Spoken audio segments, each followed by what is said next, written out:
தேவாதி தேவனுக்கு நான் நன்றி செலுத்துகிறேன். விசேஷமாக கர்த்தர் இந்த உயிர்ப்பின் சத்தியங்கள் மூலமாக அநேக வார்த்தைகளை தொடர்ந்து நம்மோடு பேசி வருகிறார். இந்த வாரத்தில் கூட இந்த உயிர்ப்பின் சத்தியங்களின் 19ஆம் வாரத்தை கர்த்தர் நம்மோடு இடைப்பட்டு கொண்டிருக்கிறார். ஹல்லேலூயா, ஹல்லேலூயா, சத்தமா சொல்லுங்க ஹல்லேலூயா. கர்த்தர் நம்முடைய அந்த வசனத்தின்படியாக வார்த்தையின் வழியாக நம்மோடு இடைப்பட்டு அநேக காரியங்கள், பிரயோஜனமுள்ள காரியங்கள், அநேக நம்மை உயிர்ப்பிக்கிற இந்த வார்த்தைகள் நமக்கு கிரியை செய்கிறபடியினால் நான் கர்த்தருக்கு நன்றி செலுத்துகிறேன். இந்த வார்த்தைகளை கூட ஆன்லைன் மூலமாக அநேக கேட்டுக்கொண்டிருக்கிறாங்க. உங்களையும் ஆண்டவராகிய இயேசு கிறிஸ்துவின் நாமத்தினாலே ஸ்தோத்திரத்தையும் வாழ்த்துக்களையும் உங்களுக்கு நான் தெரிவித்துக் கொள்கிறேன். ஹல்லேலூயா. தொடர்ந்து இந்த உயிர்ப்பின் சத்தியங்கள் மூலமாக விசுவாசத்தின் காரியத்தை குறித்தும் இந்த 2025ஆம் ஆண்டில் நம்ம பெருக வேண்டிய காரியங்களை குறித்தும் ஆண்டவர் முதல் வாரத்திலிருந்தே நம்மோடு பேசுகிறார். இந்த நம்ம பெருக வேண்டிய காரியங்களில் முதலாவது காரியம் விசுவாசத்தை குறித்து ஆண்டவர் இந்த 4 மாதங்களாக ஆண்டவர் நம்மோடு இடைப்பட்டு கொண்டிருக்கிறார். விசேஷமாக இந்த விசுவாசத்தை குறித்து அநேக வார்த்தைகள், வசனங்கள் நம்மோடு இடைப்பட்டார். கடந்த வாரத்தில் கூட வேதத்தில் உள்ள விசுவாசங்களை குறித்து நாம் பார்த்தோம். முதலாவது காரியம் அற்ப விசுவாசம், மத்தேயு 6ஆம் அதிகாரம் 30ஆம் வசனத்திலும். இரண்டாவது அவிவிசுவாசத்தை குறித்து மார்க் எழுதின சுவிசேஷ புத்தகம் 9ஆம் அதிகாரம் 24ஆம் வசனத்திலும் நாம் இந்த 2 காரியங்கள், இந்த 2 விசுவாசங்களை குறித்து கர்த்தர் நம்மோடு இடைப்பட்டார். இன்றைக்கும் வேதத்தில் உள்ள விசுவாசங்களை குறித்து இந்த 3வது காரியத்தை குறித்து நாம் தியானிக்க போகிறோம். எடுத்தவள் வாசிக்கலாம். மத்தேயு எழுதின சுவிசேஷ புத்தகம் 15ஆம் அதிகாரம் அதனுடைய 22ஆம் வசனத்திலிருந்து 28ஆம் வசனம் வரைக்கும் வாசிக்க கேட்போம். மத்தேயு எழுதின சுவிசேஷ புத்தகம் 15ஆம் அதிகாரம் அதனுடைய 22ஆம் வசனத்திலிருந்து 28ஆம் வசனம் வரைக்கும் வாசிக்க கேட்போம். அப்பொழுது அந்த திசைகளில் குடியிருக்கிற கானானிய ஸ்ரீ ஒருத்தி அவரிடத்தில் வந்து, ஆண்டவரே, தாவீதின் குமாரனே, எனக்கு இரங்கும் என்று சொல்லி கூப்பிட்டால் அவளுக்கு பிரதியுத்தரமாக அவர் ஒரு வார்த்தையும் சொல்லவில்லை. அப்பொழுது அவருடைய சீஷர்கள் வந்து, இவள் நம்மை பின்தொடர்ந்து கூப்பிடுகிறாளே, இவளை அனுப்பிவிடும் என்று அவரை வேண்டிக் கொண்டார்கள். அதற்கு அவர், காணாமல் போன ஆடுகளாகிய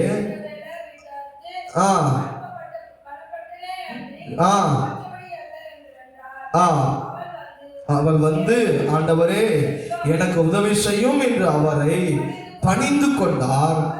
அவர் அவளை நோக்கி நல்லதல்ல என்றார்.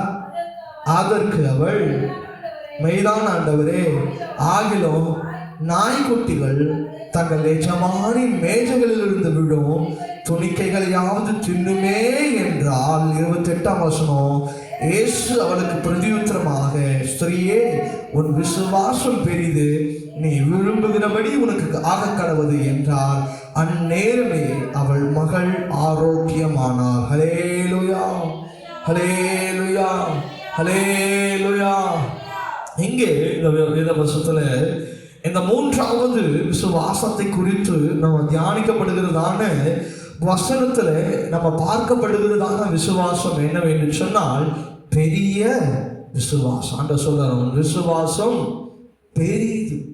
அப்ப பாருங்க, அங்கே ஒரு கானானிய ஸ்ரீ ஒருத்தி அவரிடத்தில் வந்து அவளை என்ன பண்ணுகிறா, தாவீதின் குமாரனே, எனக்கு என்ன பண்ணுங்க, இறங்குங்க அப்படின்னு சொல்லி அங்கே அவள் கூப்பிடுகிறார். ஆனால் அவர் அவருடைய சத்தத்தை கேட்காதபடி என்ன பண்றாரு, அவர் போகிறாரு. அந்த இடத்துல சீஷர்கள் சொல்லுகிறாங்க, இவளை மறுபடியுமாக நாம திருப்பி விடலாமே அப்படின்னு சொல்லும் போது அதற்கு அவர் சொல்றார், காணாமல் போட ஆடுகள் ஆகிய இஸ்ரவேல் வீட்டாரிடத்திற்கு அனுப்பப்பட்டதிலே அன்றி மற்றபடி அல்ல என்றார். அவள் வந்து, ஆண்டவரே, எனக்கு உதவி செய்யும் என்று அவரை பணிந்து கொண்டார். ஆனா ஆண்டவர் சொன்னார் பாருங்க, பிள்ளைகளின் அப்பத்தை எடுத்து நாய்க்குட்டிகளுக்கு போடுவது நல்லதல்ல.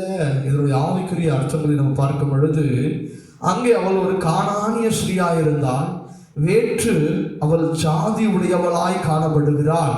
அங்கே அவர் ஒரு யூத ஸ்திரீயாக காணப்படாமல் கானானிய ஸ்திரீயா இருக்கிறபடினாலே அங்கே அவர் இப்படியாக அந்த வசனத்தை அவர் என்ன பண்றாரு, போதிக்கிறவராய் காணப்படுகிறார். ஆனாலும் அவர் சொல்றாரு பாருங்க, அவள் சொல்லுகிறார் பாருங்க, அவள் ஆண்டவரே எனக்கு உதவி செய்யும் என்று அவரை பணிந்து கொண்டார். என்ன பண்றாரா, பணிந்து கொள்கிறார். அவள் நோக்கி அப்பத்தை எடுத்து நான் பிள்ளைக்கு போடுற அப்பத்தை எடுத்து நாய்க்குட்டிகளுக்கு நான் போட முடியுமா அப்படின்னு சொல்லும் போது அதற்கு அவள் மெய்தான் ஆண்டவரே, ஆகிலும் நாய்க்குட்டிகள் தங்கள் எஜமானின் மேஜையில் இருந்து விடும் அந்த துணிக்கையாவது கிடைக்குமா அப்படின்னு சொல்லி கேட்கிறான். அப்படி என்ன அர்த்தம்னா, ஒரு நாயை விட எங்களை என்ன பண்றாங்க, நடத்துகிறாங்க. அப்பேற்பட்டவர்களாக நாங்கள் இந்த நேரத்தில் காணப்படுகிறோம். அந்த நாய்களுக்கு எப்படி ஒரு எஜமானுடைய மேஜிலிருந்து அவன் போடுகிறதிலிருந்து தவறி அவன் சாப்பிடுகிறதிலிருந்து அதிலிருந்து விழுந்து அது எங்களுக்கு அந்த நன்மை உண்டாகிறாதா அப்படின்னு சொல்லி அவள் அங்கே சொல்லும் பொழுது ஆண்டவர் சொல்றார், இயேசு அவளுக்கு பிரதியுத்தரமாக, ஸ்திரீயே உன் விசுவாசம் பெரிது, நீ விரும்புகிறபடி உனக்கு ஆக கடவுள். ஆண்டவருடைய காரியத்தை அந்த இடத்துல அவளுடைய விசுவாசத்தின் நிமித்தமாக ஒரு விசையாக ஆண்டவர் அற்புதம் செய்ய அவளை தூண்டுகிறதாய் காணப்படுகிறது. ஹல்லேலூயா, ஹல்லேலூயா, ஹல்லேலூயா.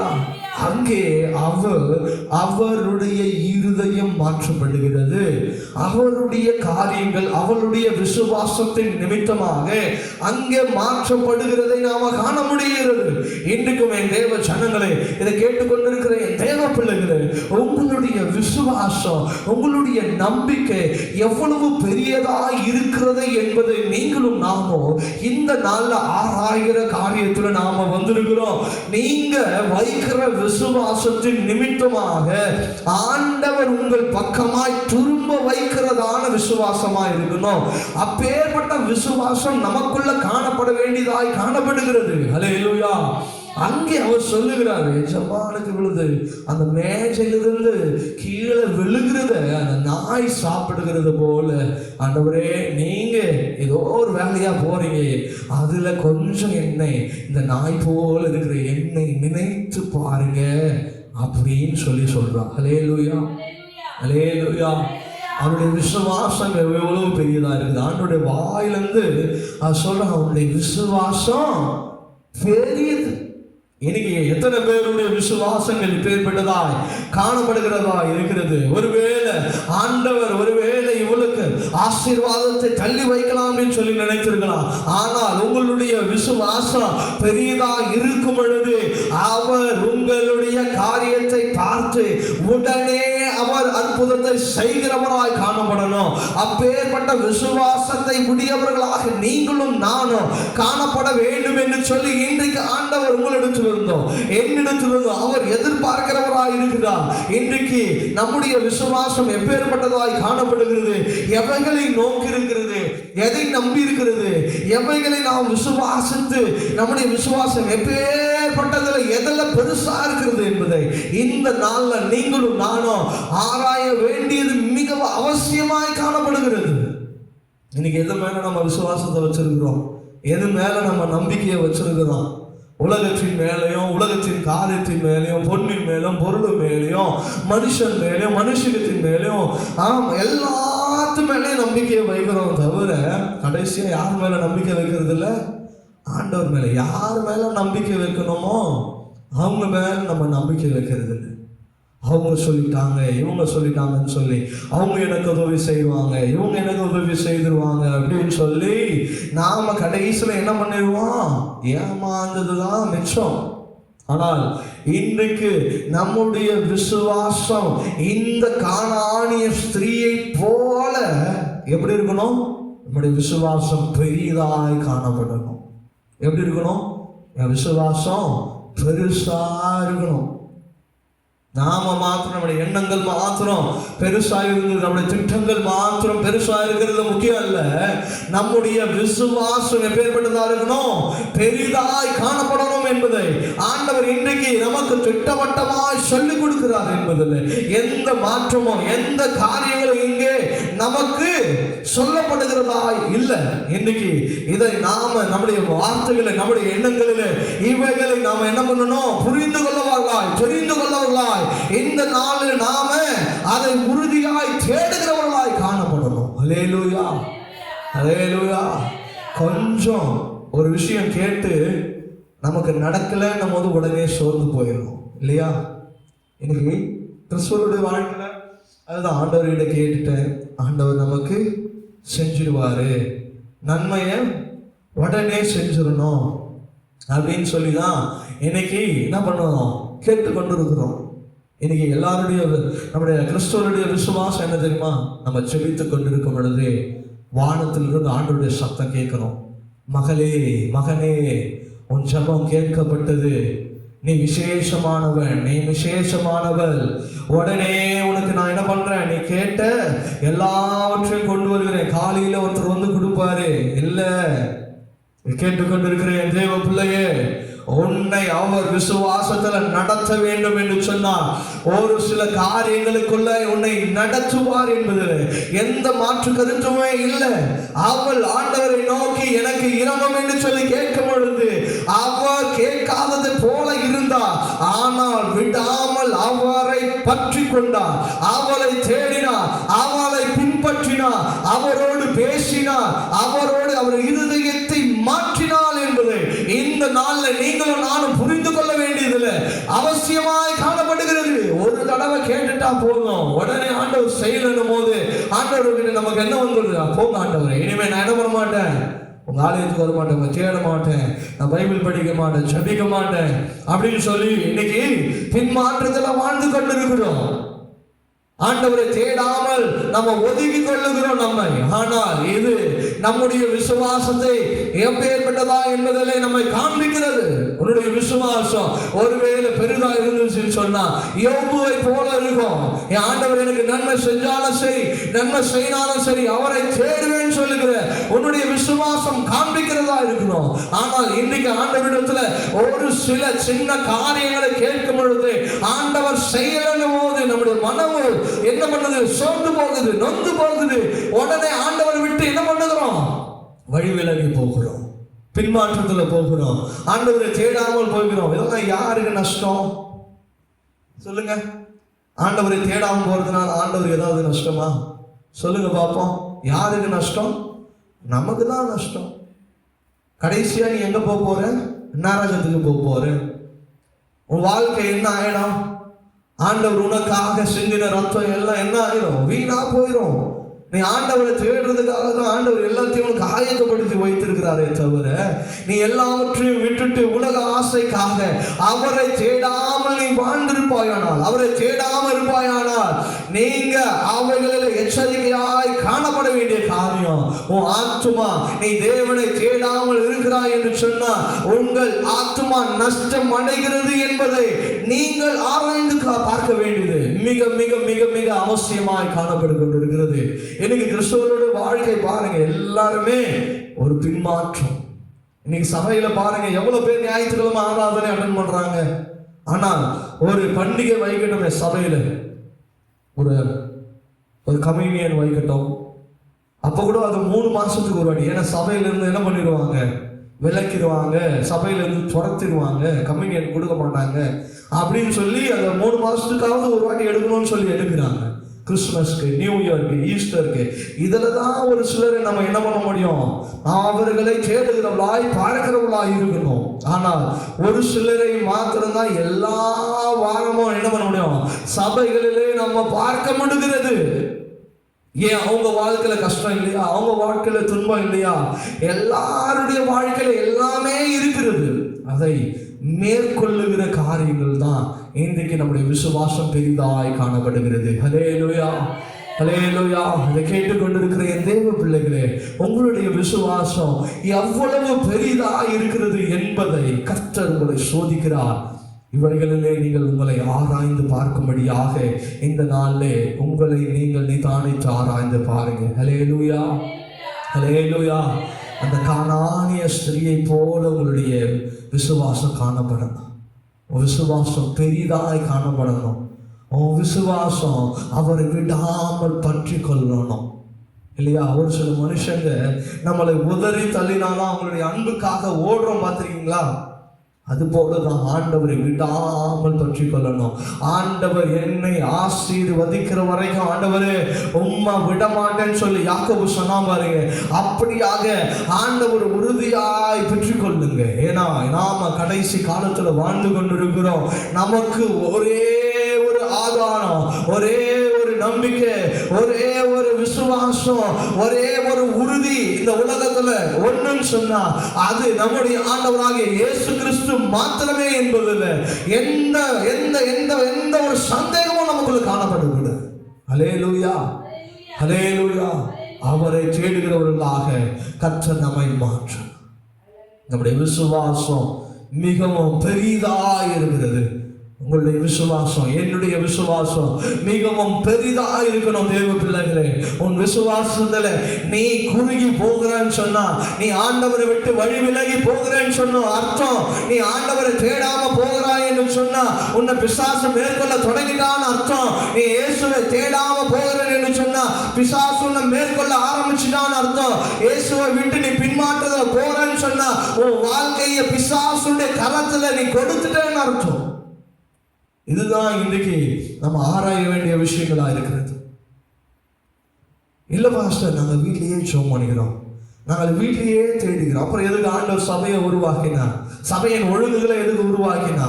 எதுக்கு சபை கூடியதில் ஆண்டவர் விடக்கூடாதுன்னு சொல்ல?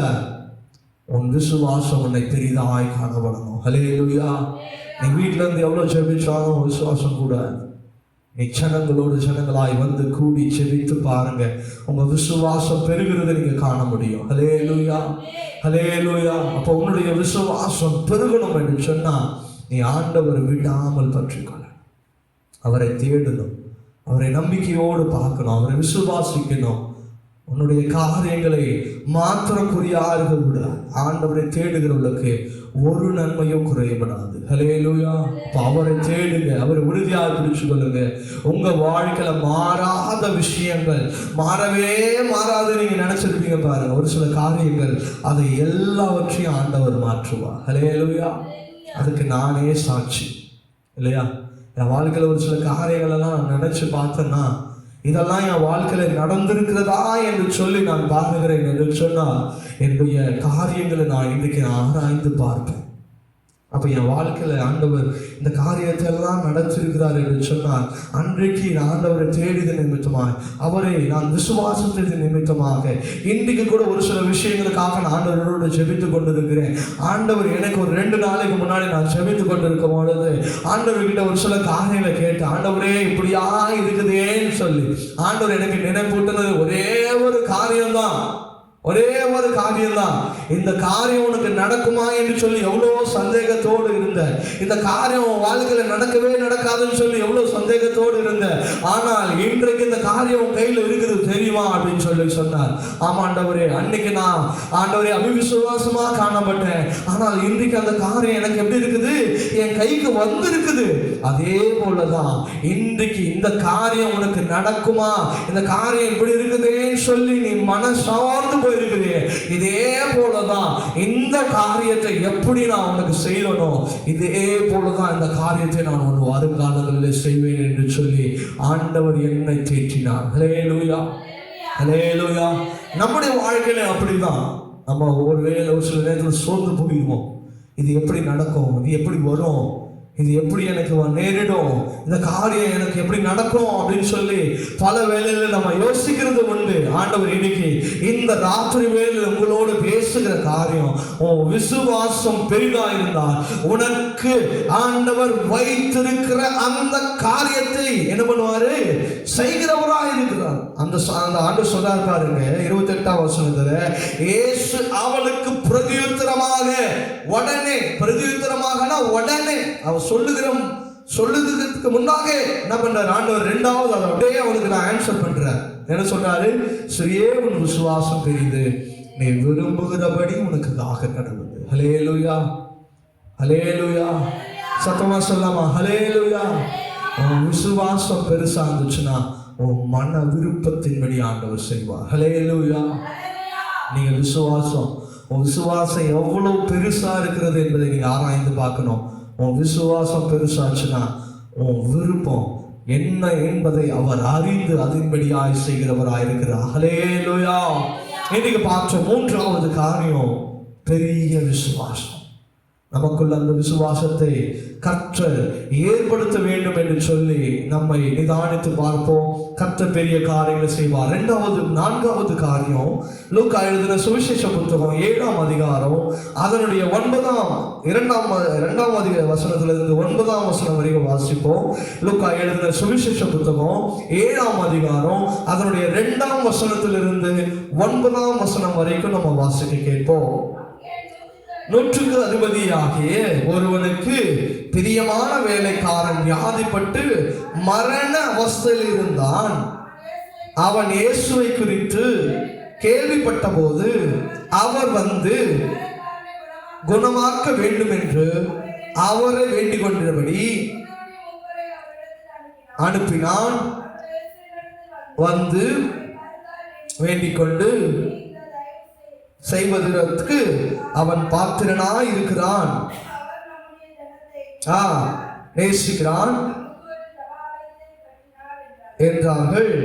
அப்பொழுது இயேசு அவர்களுடனே போனார். வீட்டுக்கு சமீபமான போது 100க்கு அதிபதி,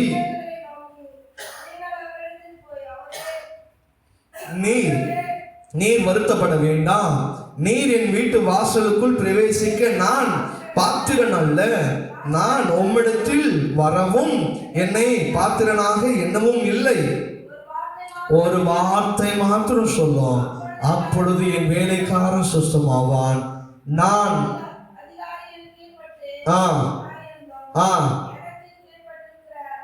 செய்கிறவரும் உண்டு.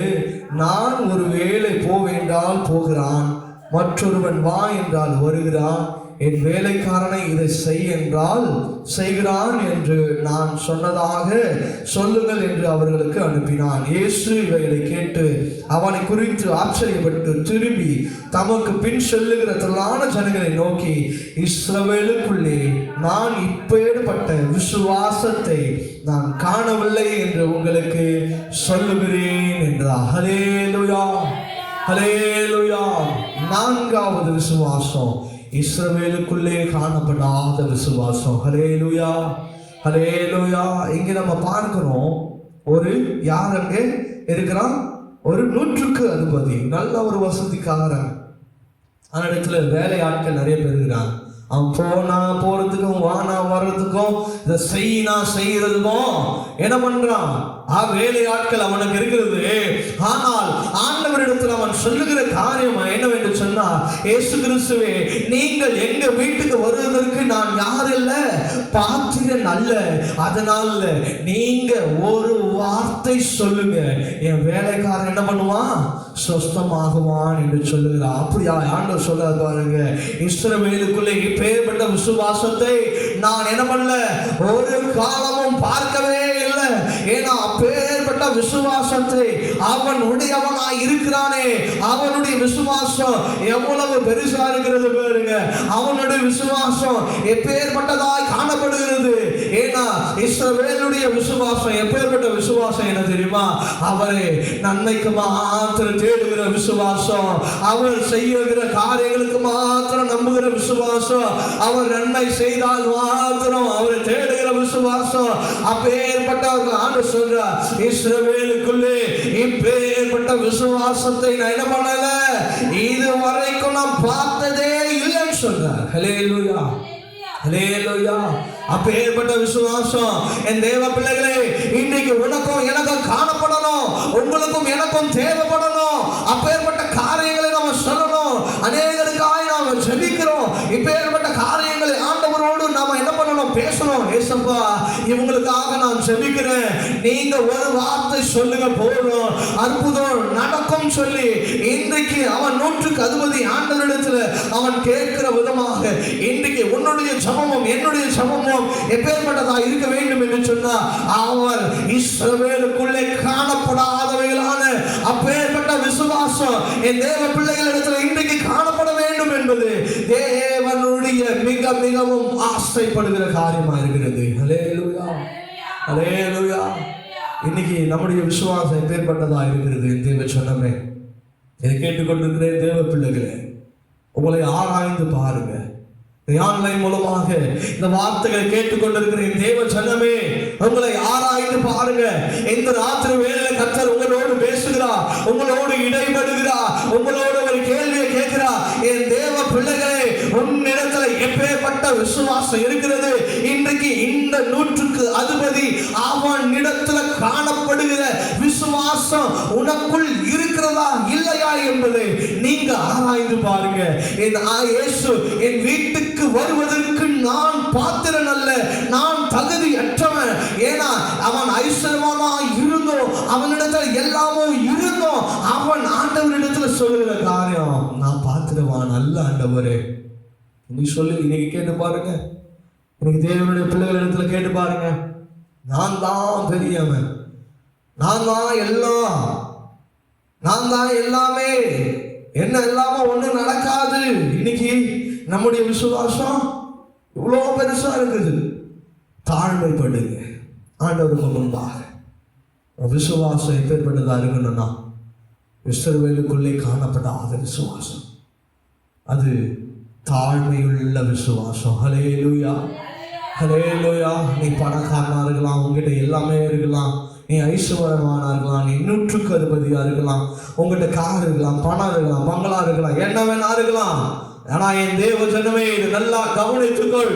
இந்த வார்த்தை இந்த வேளையில உங்களோட இடைபடுகிற வார்த்தை, உனக்குள் தாழ்மை என்ற ஒரு காரியம் இல்லை என்று சொன்னா ஆண்டவர் வீட்டு பக்கம் கூட வர மாட்டார்.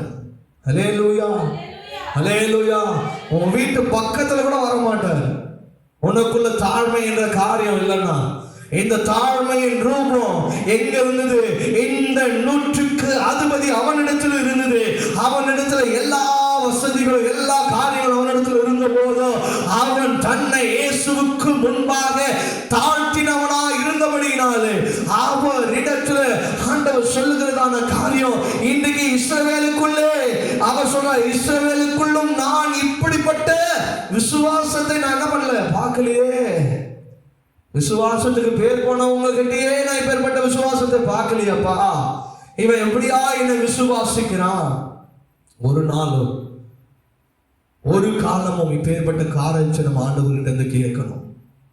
ஆண்டவர் சொன்னோம், உங்க விசுவாசத்தை பார்த்து என் பிள்ளை எப்படி விசுவாசிக்கிறான். அவனுக்குள்ள இஸ்ரவேலுக்குள்ளே காணப்படாத விசுவாசம், அவனுக்குள்ள இருக்கிற விசுவாசம் பெரிய விசுவாசம்பா. என்ன மாத்திரம் தான் நம்பி இருக்கிறான், என்ன மாத்திரம் தான் தேடுறான், என்ன மாத்திரம் தான் உறுதியா பற்றி கொள்ளுகிறான். ஒரு வார்த்தை சொல்லும் சொல்லி அப்பேற்பட்ட விசுவாசங்களுக்குள்ளே அவன் மிகவும் பெரியவனாய் அவன் இடத்துல காணப்படுகிறான். என் தேவ ஜனமே, இன்றைக்கு ஆண்டவருக்குள்ள நாம எப்பேற்பட்ட விசுவாசத்தை வைக்கிறோம் என்பதை இன்றைக்கு நீங்கள் ஆராய்ந்து பாருங்க.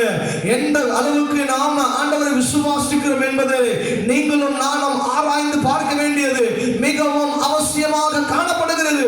இஸ்ரவேலுக்குள்ளே காணப்படாத விசுவாசம் உனக்குள்ளும் எனக்குள்ளும் இந்த ராத்திரி வேளை இருக்கிறதா என்பது இந்த சபை கூடி முடிகிறதுக்குள்ள இன்றைக்கு நீங்களும் நானும் ஆராய வேண்டியது மிகவும் அவசியமா இருக்கிறது.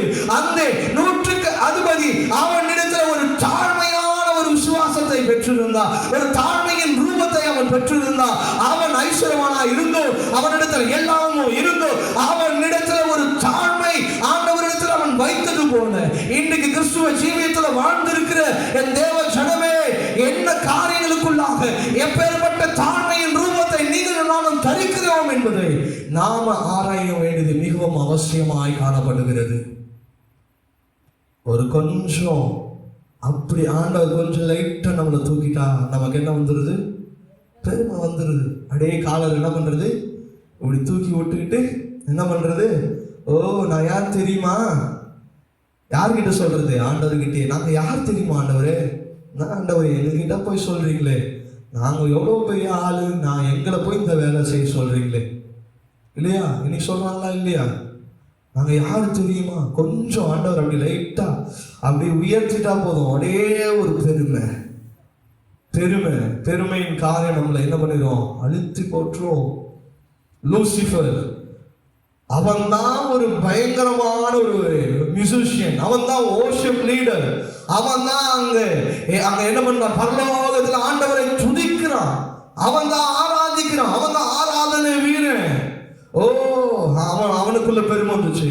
நான் தான் இல்ல, என்ன எல்லாமே அவனும் இங்க மியூசிக் நல்லா வாசிக்க முடியாது, நான் இல்லாம இங்க ஆராதனை நடக்காது, நான் இல்லாம இங்க பரலோகத்துல என்ன நடக்காது, ஒரு மியூசிக் பேண்டே நடக்காது, நான் இல்லாம இங்க வர்ஷிப்பே நடக்காது, நான் இல்லாம இங்க ஆண்டவரை துதிக்கவே முடியாது. என்ன வந்துச்சு அவனுக்குள்ள? பெருமை. ஆண்டவர் பார்த்தார், பெருமையா என்ன பண்ணார்? அங்கிருந்து ஒரே ஒரு உதை தான். எங்க வந்தான்? பாதாளத்துக்கு வந்துட்டான். ஹல்லேலூயா. பெருமை ஒரு பொழுதும் நம்மை விசுவாசத்தின் பாதையில நடத்தவே நடத்தாது. பெருமை நம்மை அழுகின் பாதையில கொண்டு போயிடும். இந்த பெருமை நம்மை ஆண்டவர் விட்டு தூரம் ஆக்கிடும். இந்த பெருமை நம்மளை அழிவின் பாதையில கொண்டு போயிடும். இந்த பெருமை நம்முடைய ஆவிக்குரிய ஜீவத்தை கெடுத்துடும். இந்த பெருமை நம்ம என்ன பண்ணிடும்? ஆண்டவரை விட்டு நம்மை தூரப்படுத்திடும். ஆனால் மனச்சாண்மை உள்ளவர்களாய் நீ இருந்தனா, நீ எவ்வளவு தூரத்தில் இருந்தாலும் என் ஆண்டவர் உன்னை தேடி வருவா. நீ எவ்வளவு தூரத்தில் இருந்தாலும் என் தேவன் சத்தம் கேட்கும். என் வேலைக்காரனுக்கு ஒரு வார்த்தை சொன்னால் போதும். ஆண்டவரே, நீங்க என்ன எவ்வளவு தூரத்தில் இருந்து நீங்க வார்த்தையை சொன்னாலும் அவன் மனச்சாண்மை உள்ளவனா இருக்கும் பொழுது அங்கே அற்புதங்கள் நடக்கும். உனக்குள்ள மனச்சாண்மையை தரித்துக் கொள்ளுங்க. இயேசு கிறிஸ்து சீஷருடைய கால்களை கழுவினார். எதற்காக? அவர் மனச்சாண்மையை அங்கே அவர்களுக்கு சொல்லிக் கொடுத்தார். மனச்சாண்மையா இருன்னு சொல்லி ஏசப்பா என்ன பண்ணல, வாயில மாத்திரம் சொல்லுங்க. அவர் என்ன பண்ணாரு? பேதுருடைய காலை கழுவினார். பேதுரு சொல்ற, ஆண்டவரே நீங்க போய் என் காலை கழுவலாமா? அதுக்கு ஆண்டவர் சொல்றாரு, எப்பா நான் காலை கழுவணும், காலை கழுவுனா தான் நீ சுத்தமாவ. அப்ப பேதுரு சொல்ற, ஆண்டவரே என் காலை மட்டும் கழுவாதீங்கப்பா, என்னையும் கழுவுங்க. ஹல்லேலூயா. அவன் பாருங்க, அவன் எவ்வளவு பெரிய ஆளா இருக்கிறான். என்ன ஆண்டவரே, அவன் தரை மட்டும் அவனை தாழ்த்துறான். ஆண்டவரே அப்படின்னா என்னை முழுவதுமா கழுவுங்கப்பா. பாவிகளிலும் பாவி, பிரதான பாவி நான் தான், என்னை கழுவி என்னை சுத்திகரிங்க. ஹல்லேலூயா. நீ உன்னை தாழ்த்தும் பொழுது கர்த்தர் உன்னை உயர்த்துவார். உன்னை நீ உயர்த்தினால் கர்த்தர் ஒன்றுமில்லாமல் ஆக்கிடுவார். ஹல்லேலூயா. இந்த 100க்கு அதிபதி காணப்பட்டதான விசுவாசம், இஸ்ரவேலுக்குள்ளே காணப்பட்ட விசுவாசம், தாழ்மை உள்ள விசுவாசம். என் தேவ ஜனமே, உனக்குள்ள இப்பேற்பட்ட விசுவாசம் காணப்பட வேண்டும் என்று சொன்னால் தாழ்மையின் ரூபத்தை எடுங்க. கர்த்தர் பெரிய காரியங்களை உங்க வாழ்க்கையில செய்வார். தேவன் தாமே இந்த வார்த்தைகளை ஆசீர்வதிப்பாராக. நம்ம எல்லாம் கண்களை மூடி